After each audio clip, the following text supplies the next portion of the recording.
Greetings, Rays community. Brent coming in live from the home office in Rhode Island, and I am thrilled to welcome Todd McCubbin, who is the Associate Vice Chancellor for Alumni Relations and the Executive Director of the Mizzou Alumni Association, to the show. Welcome, Todd, and how do you fit all that on one business card? Yeah, it's a special card. Not many people get that card, but you know that the world where you have kind of a 501c3 alumni association, we're also integrated, so we make it all work. Love it. Well, Todd, last year, 1 year ago, my understanding is last month you were celebrating your 25th year at Mizzou.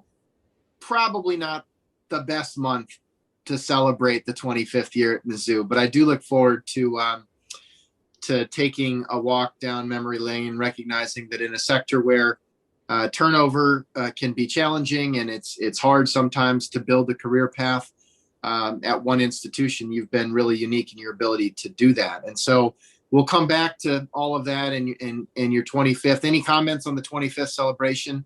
It was a year unlike any other, right? For sure. So I had a lot of great years, but the 25th year was certainly interesting in a lot of respects, as we all had challenging years last year.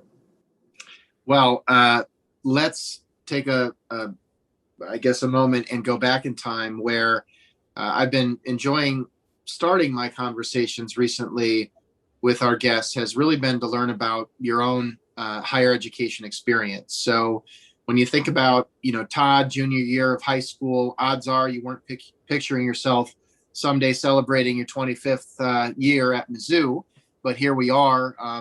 Who was that guy? What was he into? And sort of what led you on your own education path, which I have to admit, I think is unique relative to other guests that we've hosted so far. Yeah, so I think junior year in high school, I was a typical, probably 17-year-old knucklehead, like a lot of guys are at that age, and big into basketball. That was my sport.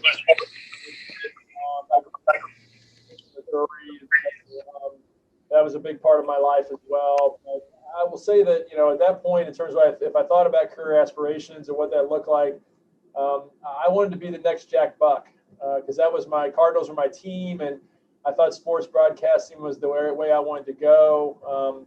And so that's what I kind of set my sights on from a journalism or communications type of mode at that point. And so, I chased that for a while in terms of what I did in school. So it wasn't something that was just a fleeting thought. But that was definitely me as a junior at Harrisburg High School, one of the smaller schools here in rural Missouri, and that's what I was hoping for at that point. And so as it came time to make a decision about what you do post high school, what was the path? Very different than what I probably thought it was. So I, like I said, wanted to play college basketball. That was something that I thought I wanted to participate in at any level for that matter, but a level that made sense for me and didn't materialize with the schools that I had looked at. I had some small Division I opportunities, some Division II schools locally. I didn't want to go far away from home. That probably held me back a little bit from taking that some of those offers. But anyway, I took a kind of a hard left turn right before I was just going to go off to college, and went to the junior college route, which was turned out to be one of the best decisions I ever made, not only from a athletic and academic experience, but I met my wife there. She was on the women's team at that time. And so that was, obviously a life-changing experience for me. And so JUCO was a fun time, probably the highest level of basketball that I got a chance to play. I went on to play Division II after that. But really I was telling somebody last night in a story, playing against Latrell Sprewell in college, and before he went to Alabama and then on the NBA, and some of those type players was a lot of fun, and it was a cool way to do it. And the fit was really good, coming from a small high school to go to kind of a medium-sized junior college and get my feet underneath me academically, socially, certainly athletically. It was the right fit and probably the best decision for me, even though I didn't have that in my mindset until really the last minute. And so I did a little bit of research about Moberly Junior College, or Moberly Area Community College, I think as it's now known. And it looks like it was a pretty, or has been a pretty epic contender in the JUCO basketball world. And I was trying to piece things together. I know there were some national tournament appearances, And I was trying to figure out if that was your last year there or right before you left. So I hope that it was the former, but either way, yeah. Fortunately, my 2 years there, we fell short. We fell short to the team that had Latrell Sprewell, frankly. So we took them as far as we could take them, and they got us, and they went on the national tournament. But they've had a great tradition there of basketball, and it was fun to be a part of that. My coach that I had played there. He won the national championship, and so there was a lot of fans in the house, and that was what people did on a cold winter's night in Moberly, Missouri, was go to watch the junior college play. So great experience, but they've got a great tradition there, no doubt. And so in doing that, you actually had to make two college decisions. One is, where do you want to go right out of high school? But then immediately as you land in the JUCO world, you're sort of in the recruiting for what happens after. So what was that experience like? How different was it, or was it pretty straightforward to go to Truman State? Yeah, it was pretty straightforward in that towards the end of my JUCO experience, I wanted to keep playing, but at the same time, I wasn't going to compromise on what I wanted to do from a degree perspective. So I wanted to go somewhere that offered what I was looking for, which at the time was journalism, communication type of track. And I wanted to go to a really good school. I applied here at the University of Missouri just to come back as a student because of our J school. It's a phenomenal J school. And I looked around at some other places, and then Truman State entered the picture. It was Northeast Missouri State at the time. This was before they changed their name, and had a great reputation academically. It was, just far enough from home, and I loved the coaching staff and the guys up there. So that made a lot of sense for me to go there and continue my career both academically and athletically. And so finished up there in the early 90s, and then it looks like pretty immediately thereafter decided that there'd be a master's in your future, some continuing ed opportunities. Yeah, but it's weird there too, because the last place I wanted to go at that point was the University of Missouri. Why? I grew 20 minutes from here. It was home. I loved and respect the school, but at that point, I'm like, okay, I've been close to home the last 4 years. I want to go somewhere else. So I'd applied at several schools outside the state. Frankly, Ohio University was my first choice for sport management. They've got a fantastic program, and everything was looking great there. And then I got deferred, and it had to do with kind of GRE issue. It wasn't anything that I had done. The score was fine. They just got it a little later for their class. It was a very competitive situation. And so they deferred me for a semester till January start, which wasn't a bad thing. I was in. It was great. It's where I wanted to go. But I thought, what do I want to do for 6 months here, or 3 or 4 months before I go there? And while I was home, I came to Mizzou, and they had a program. It was a newer program, and I ended up landing a grad assistantship. And so then all of a sudden, the decision became really easy. It's like, well, now I don't have to pay to go to grad school, and so it just kind of lucked into it, and that's really started here, and I've never left. So it was a great stroke of luck in a lot of ways. So you didn't intend to go there for the grad program, weren't even really that focused on the specific degree that was new there. And here we are 26 years later. So it had to be relatively quick upon getting settled into your grad assistant work and then the coursework associated with the degree, that the world of advancement got on your radar, which is probably not always the case. So tell me more about what the catalyst was to really explore this career path right out of your master's program. Yeah, it's serendipity in a lot of ways. I can't wish it was more than that. But as I'm finishing up school, had a great opportunity to work a couple of years, worked on our athletic department here at Mizzou, really enjoyed the experience I had. I wanted to go that route. I kind of switched over and wanted to be in athletic administration. Those departments were really growing around the country at that time. I thought I could make a difference there. And as I'm graduating, I'm still dating my wife. We're still headed down that path, and she had just got into physical therapy school here at Mizzou. So at that point, I didn't want to go very far from Columbia. I want to stay close to her, which was a very smart move. And at the same time, I was applying for jobs, and a couple of them were in athletics here at Mizzou, and one because a guy who was the alumni director here saw me in the student union and said, "Hey, we got a job at the Alumni Association. We're thinking about doing some engagement around athletics. Why don't you apply for it?" And I'm like, who is this guy and what's he talking to me about? I don't even know who this person is, and what is the Alumni Association? So in probably one of the worst interviews in our Alumni Association's history, I came in here and gave it my best shot. And after having all three of those experiences, I remember thinking, I even told my wife at the time, like, I think that Alumni Association job's a better gig than these two athletic jobs that I really kind of trained for. And so when kind of offers started happening, we started thinking through it. I took a shot, took a chance. And that, like you said, was 26 years ago. And really what I loved the most about it, just to cut to the chase, is that athletics was great, but what I found out was I was really a fan of athletics. And in athletics, it's tough to be a fan. You don't get to watch the games.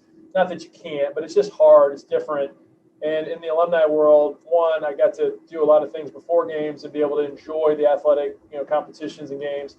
But also, I just got a wider lens on the university, from the academic side, all the different schools and colleges and disciplines, build relationships across the board and not just pigeonholed in one space. So I figured that out pretty quick within the first year, that this was just really a great fit for me overall, because of what the university had meant for me and my family. And I imagine when you took the role, sounds somewhat intuitive, but you hadn't spent a lot of time thinking about the world of advancement, if it was going by that term back then. Probably didn't have a great understanding of the business of alumni engagement or annual giving. And so I imagine there was some sort of drinking from the fire hose early on. I mean, what stands out among those kind of early, year or two? Anything maybe? Did you feel phased at all, or was it more validating that it was the right path for you? Yeah, you put it in a really kind way. I'll put it in a more blunt way. I had no idea what I was doing, man. I mean, I luckily had good people around me. I had a couple of senior directors, a couple of really great mentor ladies who've been here for a while and been through a lot of different changes here. Had a executive director at the time, a boss who was very creative and a go-getter, and would take me along for every ride possible and let me take chances, which was fantastic. But you're right. I mean, I didn't have a feel for the entire picture of it. But once I got into it and started seeing some of the difference we could make from a relationship standpoint, and how Mizzou existed in this community or that community or this space with school and college, whatever it is, and how we could help maybe thread some things together to support the university, it got in my blood pretty quick, because I thought it was something that was worthwhile work, but it was fun, and it's something that I seemed like I was getting along pretty well with, or I was doing it well. But at first, I'm sure that I was not doing anything right. But luckily, I had some good people around me who just continued to invest in me and teach me along the way, and that includes volunteers too. We had some amazing volunteers I'm still in touch with that were very, very instrumental in me just continuing to hang in there and just seeing where this journey kind of got going and where it ended. You came up the ranks in the engagement side and now work in an integrated model. And I know you're a big believer in the importance of balancing the short-term revenue needs with the long-term relationship building. And you made a comment in your pre-interview questionnaire that you love when a large gift comes in, you'll sometimes go in and understand, to better understand that donor life cycle, and almost inevitably find out that there was, early engagement or early Alumni Association membership, which really does speak to that intersection. But it is a real tension. And I know you've got a great network of folks in the CAAE community and beyond that have had to deal with some of the sort of defense of alumni relations, if you will. So I'd just be curious to kind of understand, when in your career did you start to really see that linkage, even if it was anecdotal, and kind of what's your impression on how the profession of alumni relations has evolved over the last couple of decades? Yeah, well, I will say this. I think there was for the first few years there, and even as I got into be involved as a fellow through CAE, which was a tremendous experience, and get a chance to meet some real giants in the industry, there was a lot of debate at that time as, are we even a profession, right? I mean, what are we really doing here as a whole? And I think we've answered that question several years ago in terms of how this works going forward. But that is a tension. The long-term versus the short-term type thing. And again, short-term sometimes in higher education is not what you would normally think about. You're thinking about campaigns that last 7, 8, 10 years. That's very long-term in a lot of businesses. I understand that. But when you look at it from an alumni relations standpoint, I try to always explain to folks is that while we want to be super helpful and involved and engaged in the campaign and help it succeed in every way possible, a lot of times one of the more important roles we play in any campaign is maybe the work that some of our programs and people have done, 20, 30 or 40 years prior to that. And that's really, really important. And I think a lot of vice presidents certainly get that now. I'm not saying the pressure to perform year to year with goals and objectives doesn't get to you and you don't lose sight of that a little bit. I think that's natural, frankly. But I do believe that it's something that it's good to have our team thinking through long-term strategies and also short-term from a perspective of even how it works like on a donor pyramid. When I bring people through, we go through orientation, and I explain this to all of our staff members, whether they're frontline fundraisers or prospect development or even our gift processors or our team, is that when you think about our work as to put it on a gift pyramid, I really look at the base of that pyramid with alumni relations, annual giving. You can even throw donor relations in there and then probably marketing communications. Our teams can really own the base of that pyramid. And we want to see people continue to move up levels of the pyramid, whether that's giving or volunteerism, whatever that is.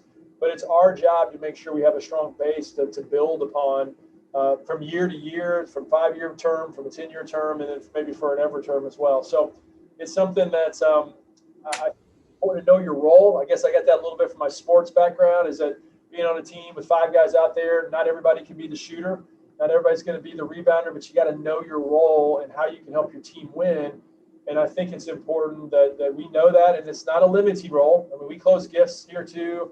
We're involved with things on the major gift side as well in the campaign, but more, generally we are involved in a role of base level type of work, which is a little longer time horizon than a campaign would be. Have there been any moments along the way where you felt, I don't know, maybe some validation where you can link alumni engagement or alumni relations activity to be that sort of top of funnel beginning of the relationship that then does materialize in hard revenue dollars that sometimes are hard to link back to? Well, it was that one event that she came to at, this chapter that then, put the relationship on our radar, and fast forward 7 years, there's $1 million gift. I mean, are you able to connect the dots that clearly ever, or maybe the donors do it for you when they sort of share their perspective on the journey?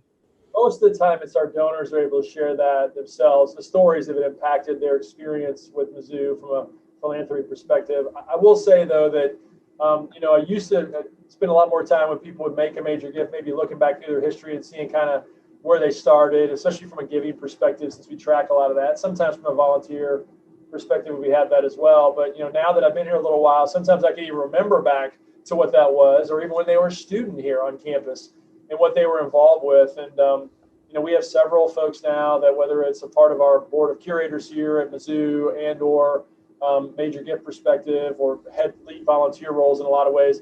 I can remember back when they were a student involved with us in some form or fashion here, and that was kind of a spark, you can tell. And that's a cool thing to be able to see that from a 26-year time frame at this point. But it is very gratifying to be able to see the impact. And it's not about me. It's not about the association as a whole. It's their experience with Mizzou, but to play a part in that, to help make this place a little stronger.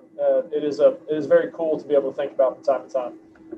Let's talk a little bit about those 26 years through a couple of lenses. One, let's talk technology, and then maybe 2, we'll talk economic cycles. Did you have an email address your first day at work at Mizzou? I didn't have a computer. I mean, I had a mainframe that I could access.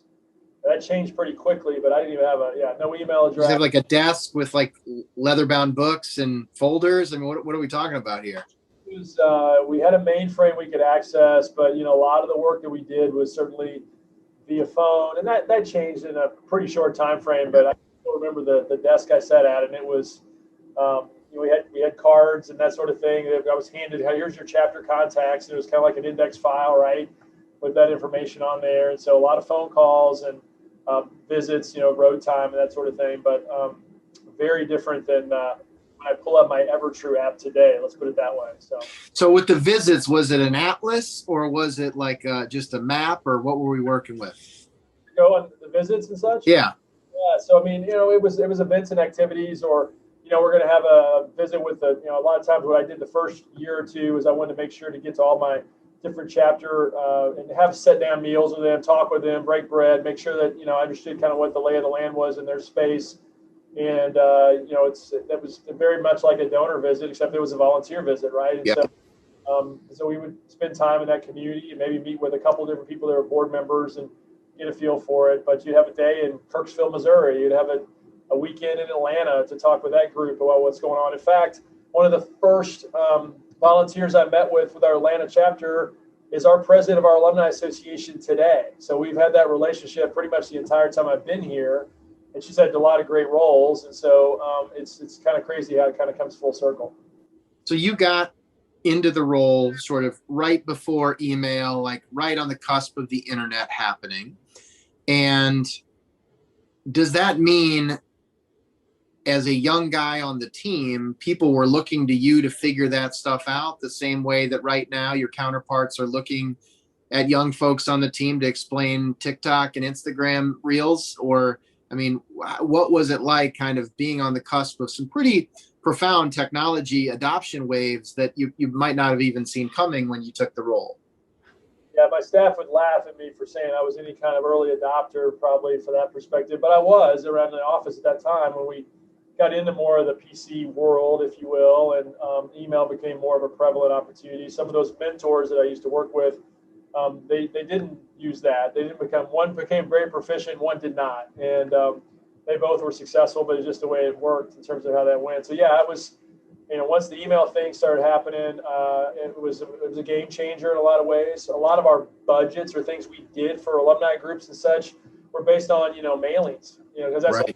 Announce an event. And I can't remember the last time we did a mailing for an event here in terms of a chapter event.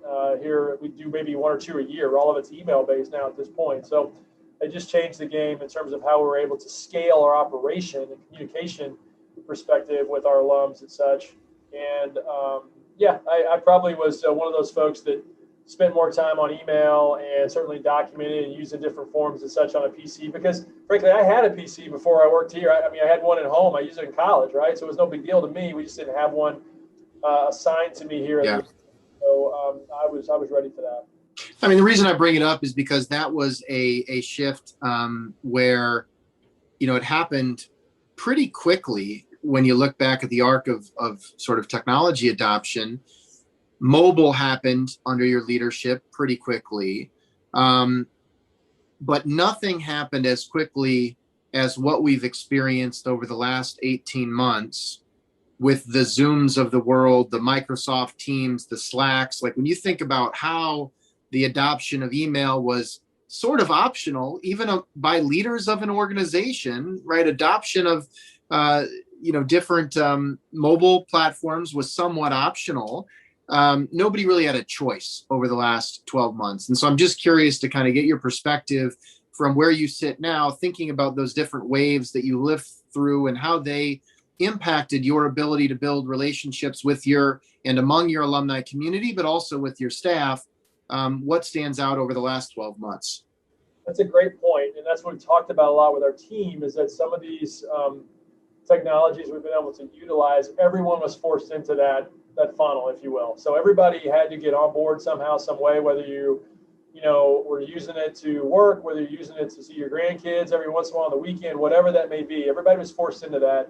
So that kind of presses the gas down on where we can use this and how we can move forward with this more and more. So, I was very proud, and I think a lot of colleagues around the country, some of the adaptations they made during this time frame for technology to find out how to recognize award winners, to have it, some sort of events and activities. We were able to engage probably, we'll see what the numbers end up saying at the end of the year, probably more people than we were in a normal year, which is kind of crazy. And so how can we take that, and what does a hybrid environment look like? So we know we're still going to go face to face, but maybe there's some areas, maybe there's some programming. There are well, frankly, there are areas of programming that make a lot more sense with this sort of technology to move forward. We were just talking today, and I don't know if we'll do this, so this is probably could be cutting room floor material. There's some things out there from just from a budget perspective that don't make a lot of sense. And being an SEC school, there's a lot of engagement around athletics and some expectations that we are doing certain things at, football games or away games or whatever that may be. And I will say that there are times when that makes a lot of sense from an engagement perspective. It's not necessarily a dollar and cents perspective, but it makes sense. However, we've had to cut back on that just because it's tough to travel every weekend and do all those sorts of things, to send staff and do events and activities. Maybe there's a way we can use this sort of technology to engage folks on a weekly basis over and above or in partnership with athletics or maybe another vendor to try to have people that can do that. Because while we may be going to play in Georgia, we might have a lot of alums in California who are big Tiger fans. They're not going to Georgia. And so how do we able, maybe put everybody together with folks at a certain time to make that happen? So that's just one example. I know, there's been some, Tennessee actually has figured this out. My buddy Dwayne Wiles there, they did a great job last year, and we're kind of looking at some of the modeling they did. And there's probably others too. So it opens us up, and we really kind of had to force the conversation though, Brent, because, as we started to come back into a more normal environment, what I'm seeing is plans and budgets kind of going back to pre-COVID type of work, because that's what they know.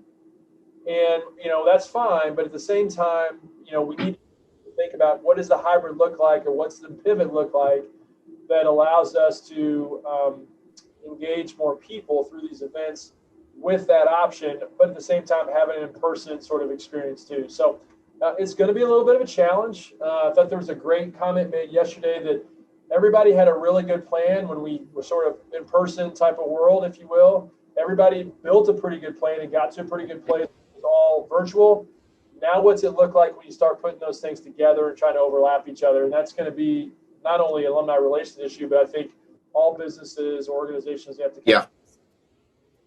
Yeah, I think, and look, the default answer right now is hybrid, right? And what hybrid means could be different, but what it can't mean is that we have to do twice as many things with the same amount of staff. Now we've got to do all of the virtual stuff, which is in some ways more efficient, but it doesn't mean it's easy to create a compelling virtual experience. And then if it means we have to go back to our event schedule from fiscal year 2019, that isn't going to work. And so I think, seeing where all of that settles out, especially I would imagine for institutions like yours where, I was just looking to refresh my memory, but you've got a couple 100,000 alumni, but it's not like they're all in one city. You've got a pretty geographically distributed community. You've got big pockets in Chicago, Dallas, Denver, New York, DC, LA, and so forth. And the long tail is pretty long. And so I would imagine by way of some of the virtual work that you all have done over the last 12 months, you were able to reach people in pockets where there's never going to be a football game. There's never going to be a basketball game. So as we pivot back to that sort of hybrid in-person component, how do we make sure we don't leave those people behind who maybe happen to live in Los Angeles, but it doesn't mean that they don't love you just because they can't go to Columbia all the time? 100%. That's exactly right. And it's something that it's a tension that we're, right now I say the word hybrid. I don't know if I know the definition of hybrid at this point. A year from now, we may figure out, okay, that's really what hybrid meant in some form or fashion. Right now, it's sort of this nebulous term. We're trying to envision what it looks like and how it really can roll out when you have some in-person function, you have some virtual function or whatever that looks like. So, I will say this is that, we can be very cyclical in our work, and that's a good thing to a certain extent. However, one of the things that I've enjoyed about this time period, I don't know if everybody's enjoyed it, but I have, maybe it's because I'm weird that way, is, I kind of like the fact that it got us out of the time to make the donuts mentality we were in. And while we're still going to have traditional events and activities, I like that we're having bigger conversations about, homecoming's great if you're in Columbia on homecoming. Totally. Right? And so how do we think about what a broader experience could be? And I don't know that we'll have the answers right out of the gate, but this forced a lot of people who aren't comfortable thinking in that space into that space. So I think that's a good thing overall. Yeah. And I think there's also some risk that it's like, well, let's live stream homecoming. So it sort of is just a terrible experience for remote participants. But it's kind of, the path of least resistance versus for the majority of our population who will probably never come to a homecoming, what are the experiences we could create that they might find compelling, interesting, relevant? And it might have nothing to do with football. Maybe it's got everything to do with football. I mean, we do a pep rally. We've done pep rallies for a long time. Has anybody done one where the head coach is now on doing sort of live chat Q&A with the global fan base? I'm sure somebody's done that. I haven't heard of stories like that yet, but that's the sort of thing that I think would actually be really, really compelling, and should be a part of fan engagement or alumni engagement going forward. Yeah, I think so. And it's also opened up access. You talked about the football coach. We had some virtual events with special guests, celebrity alums, if you will, or folks. Frankly, we would never be able to get Never. talk, and they gave us an hour of their time, and you got to ask questions, and so we were able to kind of jump the shark with that. And I think that's something we continue to look at and think about ways to engage those individuals, but also help us engage other folks. And so we were able to pull people closer, and now it's just going to come down to seeing how it settles out. But you're right, it's not about just the live stream version, which I think we talked about pre-COVID is, we could do this. And now we look and go, yeah, that would have been a really terrible experience. We would never want to do that. So now we have some sense of what the production value needs to be to make it worthwhile. And now we got to try to live up to that. And so, but the staffing situations are important. I don't know that you can talk to one of my peers around the country right now. And again, this is not saying anything about their teams, and say, okay, are you built the way you need to be built to deliver what you need to be delivered today based on what we went through? Probably not. I mean, I'm not personally built to maybe deliver that sort of stuff. So we're all learning as we go. And that's something that's going to take a little time to catch up with, I think, overall. But again, change is good into it, but it gives us certainly a bigger platform for engagement than we maybe have ever thought about, which is a good thing. I mean, in a certain regard, coming full circle,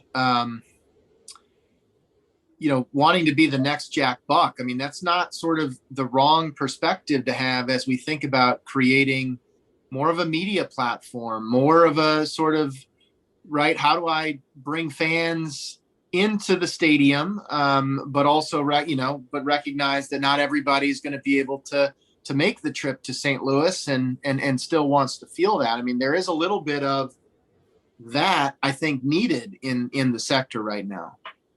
Yeah, when we set up our MIZ talks, which was our virtual series over the course of the first part of the year, we did about 7 or 8 or 9 of those things back to back, and they were great. And we talked about how we're going to do them and who we're going to get to host them, and trying to coordinate a host. And I just said, you know what, forget that. I'll do it. I'll figure out a way to host it. I've not done a lot of that, but I can figure it out. And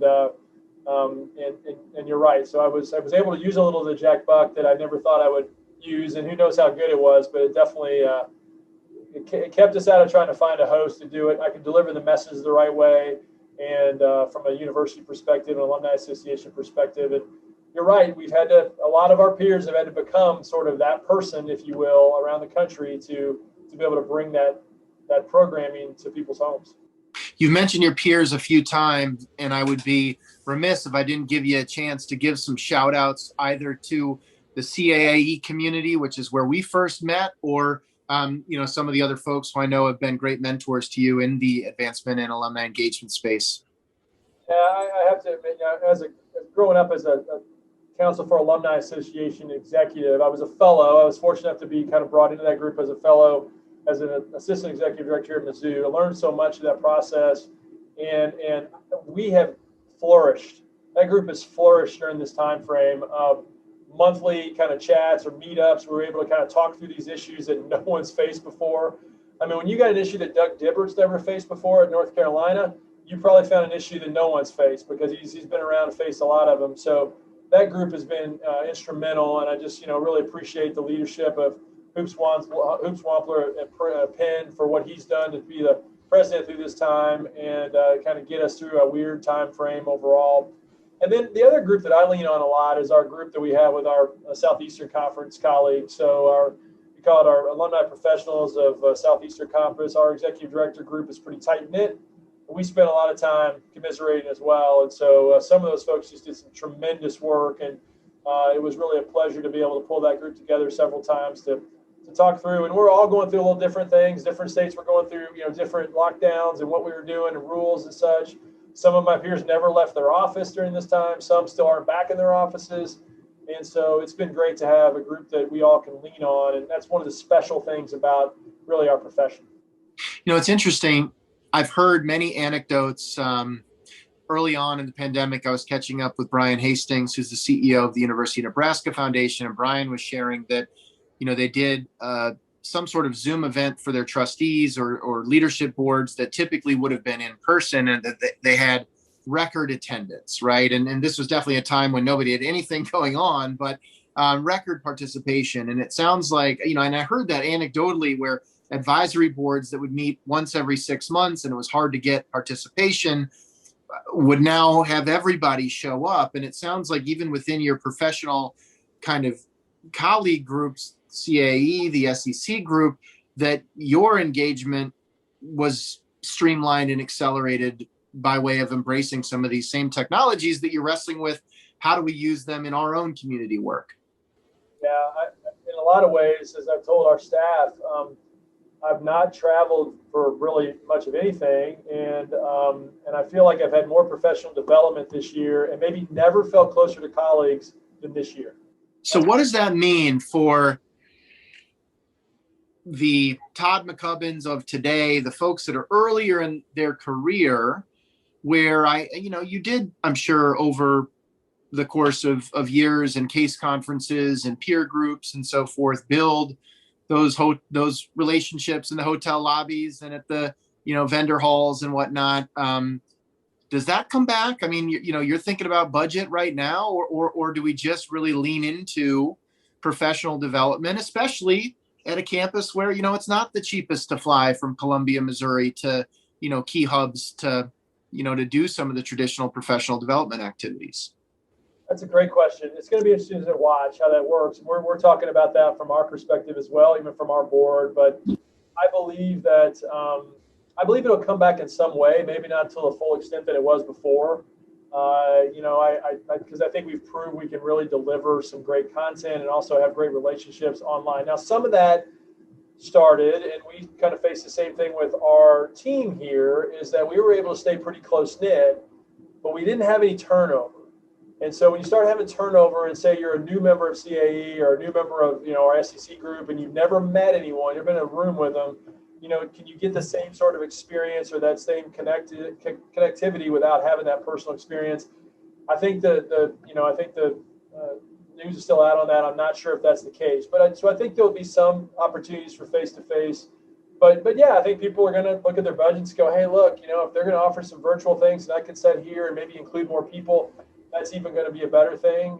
CAE, for example, I know is some of their meetups to where other staff members can be a part of that. Well, that's not something any other staff members have ever been able to participate in. Right. Great for them as well. So I do think that it's been it's a game changer, and it'll be interesting to see how it kind of pops back overall.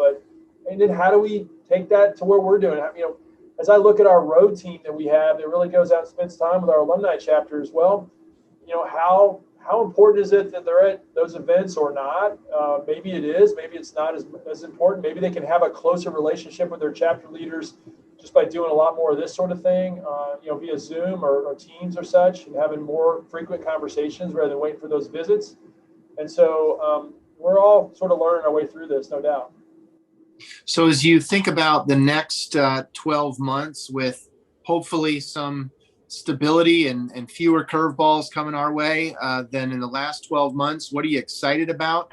What are you nervous about as it relates to fiscal 22 and beyond? Yeah, I think excited about just kind of to see how this, for lack of a better term, how this definition of hybrid develops and evolves. How it's able to, allow us to scale from an engagement perspective.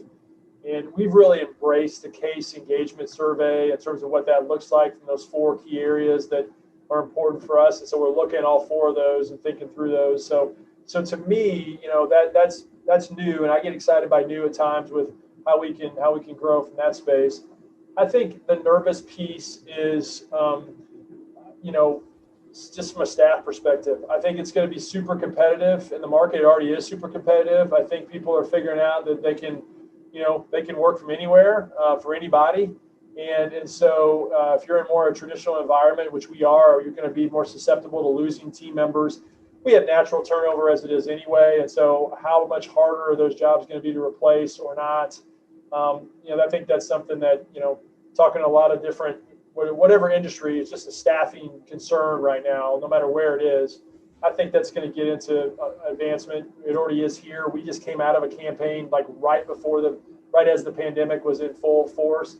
Normally after a campaign, you have a lot of turnover anyhow. And so how you're able to refill and go forward is going to be important. So I think just the staffing piece to me, as we try to go from 0 to 100 in the next couple of months, is going to be important. And then people just where they're at, socially, mentally, coming out of this. I think to underestimate that and to think that's not a real thing is not very smart. There was a lot of soul searching that went on by a lot of individuals during this time for a lot of reasons, and that those were all important. And so knowing that there's that sort of a culture out there, that's not something you just turn off overnight. And so we've got to be very, very smart about how we continue to build our culture and understand what everyone's kind of gone through, and hopefully ease them back into to work here in more of a traditional manner this year. It's interesting you bring up the sort of team retention component. There was a Texas A&M professor that got a lot of press this week who had put forth a statement that basically said the Great Resignation is coming. It was Anthony Klotz. He said the Great Resignation is coming. When there's uncertainty, people tend to stay put.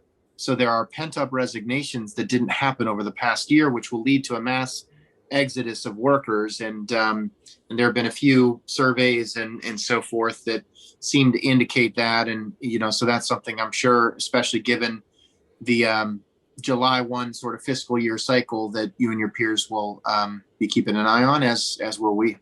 Yeah, no, it's already coming to here. We've had several of those opportunities, just more opportunities that are kind of available right now for folks to move around, and so we're seeing that starting to pop, and it's something that we'll have to watch and work our way through, and refill with some great people and move forward. But it's definitely, we were due for a little bit of that. We had been pretty stable for a long time with some really great people, and one thing about great people is you may not have them forever. They're going to find other opportunities, and some have, and we're really proud of them. But staff turnover in a relationship business is always a concern. There's no doubt.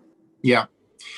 Well, let's close on a high note. In 26 consecutive years at the organization, a lot of change inside and outside the institution. What are the top one or two favorite memories that you reflect on within the advancement and alumni relations space? Overall or at Mizzou? Yeah, overall at Mizzou, just moments where you're like, wow, this is happening. This is a pretty special moment. Yeah, I think that, one of the things for Mizzou, one of the landmark things for here has been our conference affiliation move a few years ago from the Big 8, Big 12 to the SEC. That was a pretty momentous thing for our university for a lot of reasons. And that's not disparaging on the Big 12 folks. I got a lot of colleagues that are still good friends, and I wish them well. But it was a good thing for our university because it was something that it certainly created a lot of confidence for what we're doing here, both from an athletic perspective, but also academic. And we were told, oh, well, you don't know what you're getting into. That's not going to work out so well. It's really difficult. And then I don't know, 2 years later, I'm sitting in Atlanta at the SEC championship game. Something, as a sports fan, you just every year it's a calendar event. You look at it and go, man, that game is the game, right? That's where you want to be. And our team got to play there a couple years in a row, pretty quick out of the gate. So that was a big deal for Mizzou as a whole. We set up a big conference, kind of a convention center room there. I had no clue how many people were coming. You turn around and there's 8,000 people that are milling around, having a blast and getting ready for that game. And everybody's just, so proud of the university. So for me as a whole to this point, that was a special memory, no doubt about that. And then I think just the overall piece of it, I said earlier that, alumni relations at one point, I think we really doubted whether we were a profession or not. And I don't know what the definition of that is, but I really feel like that's something that, during my time in the profession, that's something that changed. And it's a real thing. And it's something that we're bringing, a lot of really talented people into the profession at all these different schools around the country. They're making an impact on their universities, on their advancement shops, on the future of higher education. And, I think I was the 8th employee here at the Mizzou Alumni Association. And now we have 30 plus that are doing our work on a daily basis. And, I have to admit, when I told my dad I wanted to take a job at the Alumni Association, he just looked at me and was like, why would you do that? You study to do this, this, and this. That job's not probably going to go anywhere. And I didn't really have a great answer for him. It just felt like the right thing at the time. And of course, it's worked out fantastic. And so to be a part of that wave, if you will, because I really do think that's been something that's been a big change in our industry over the last couple of decades. Very, very exciting. It's fun to see, and so many great colleagues that have made that happen, and proud to be just a little bit of piece of that. So love it, Todd. Well said. And it has been really a privilege to get a window into your world, into your peer group, and glad to hear that those relationships have not only remained strong, but even gotten stronger as you've all navigated some of the challenges over the last year. I will conclude by asking, are you hiring within the Alumni Association specifically, or around the advancement organization more broadly? And if so, what's the best way for folks listening to get in touch?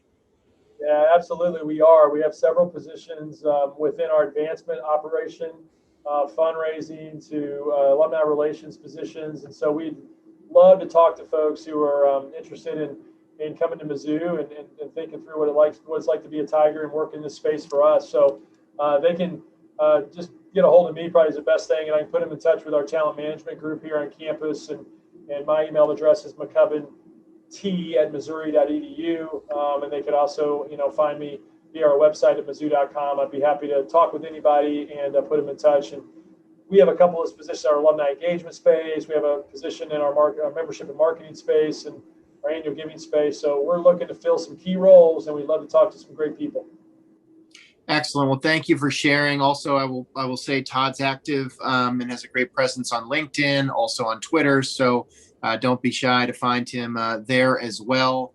And with that, Todd, I think that we'll wrap up. Thank you so much. You're a great friend to many in the space, and to me. I really appreciate your guidance over the years and wish you nothing but the best as we all try to figure out what hybrid means. All right. I appreciate it, Brent. Thanks for everything you do and your team does for higher education. You're more than just a vendor. There's no doubt about it. You're a true partner, and that comes from a great heart, a great Midwestern heart, I'll say as well. So thanks for everything that you do for our profession, my friend. Means a lot, Todd. Brent signing off from the home office in Rhode Island. Take care, everybody. Cheers.